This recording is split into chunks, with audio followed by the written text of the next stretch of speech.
বাংলাদেশের এমপি, আওয়ামী লীগের এমপি, ভারত নিখোঁজ হয়েছে, এখন মরা লাশ খুঁজে পেয়েছে। বাংলাদেশের একজন এমপি, সরকারি দলের এমপি। এর আগে বিএনপির স্থায়ী কমিটির সদস্য সালাউদ্দিন সাহেবের খবর তো জানেন, উত্তরা থেকে তুলে নিয়ে শিলং ফেলে দিয়েছিল তাকে।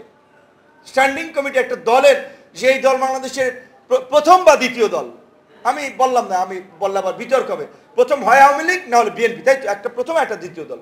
সেই দলের মন্ত্রী ছিলেন, টপ লিডার, তাকে ভারতে এইভাবে রাখা হয়েছে, তাকে দেশে আসতে দেওয়া হয়নি। আওয়ামী লীগের লোকেরা ভাবছে ওটা বিএনপির থাকুক ভারতে পইরা, এখন তোমরা মরতেছো না। গতকালকে ভারতের একজন রাজনীতিবিদ, লেখক, ভদ্রলোক একজন ভিডিও শুনলাম যে বিজেপি 2025 সালে ক্ষমতা আসলে ভারতে কি হবে। সেখানে তিনি বলছিলেন, যাই হোক আলোচনা লং হবে, এই জন্য আমি আর বিরক্তি বা বাড়াবো না।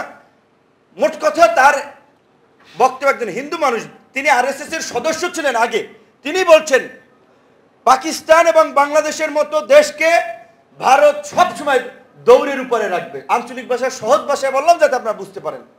আর ভারতে হিটলারের মতো তিনি যেমনি ইহুদি নিধন করেছিলেন, তেমনি ভাবে মুসলিম সহ সংখ্যালঘুদেরকে নিধন করা হবে, ডিটেনশন ক্যাম্পে রাখা হবে, এবং ভারতকে ইসরায়েলের ইহুদিবাদী রাষ্ট্রের মতো একটা হিন্দু রাষ্ট্র হিসেবে ঘোষণা করা হবে। ভারত যদি হিন্দু রাষ্ট্র হয়, বাংলাদেশের 4500 বর্ডার, চতুর্দিকে ভারত বেষ্টিত, আরেকদিকে মিয়ানমার, মিয়ানমার আপনার বিপদে আসবে না। কোন দিকে চিন্তা করতেছেন? বাংলাদেশ আরেকটা ফিলিস্তিন হওয়ার দ্বার প্রান্তে।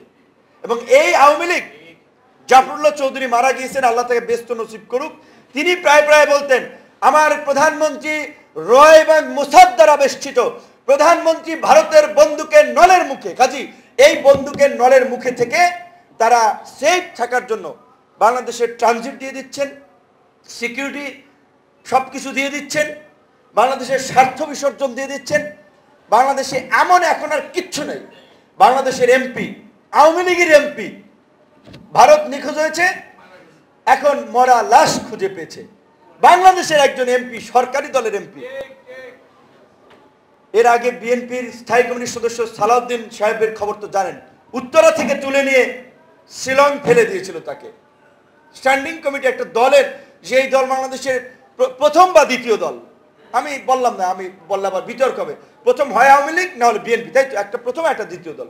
সেই দলের মন্ত্রী ছিলেন, টপ লিডার, তাকে ভারতে এইভাবে রাখা হয়েছে, তাকে দেশে আসতে দেওয়া হয়নি।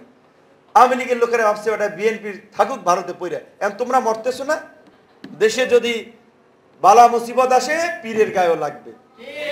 নগর পুরিলে দেবালয় রক্ষা হয় না, আগুন লাগলে দেবালয়, ধর্মীয় স্থান ঠিক থাকবে না। যদি এই এলাকায় আগুন লেগেই যায় দাউ দাউ করে,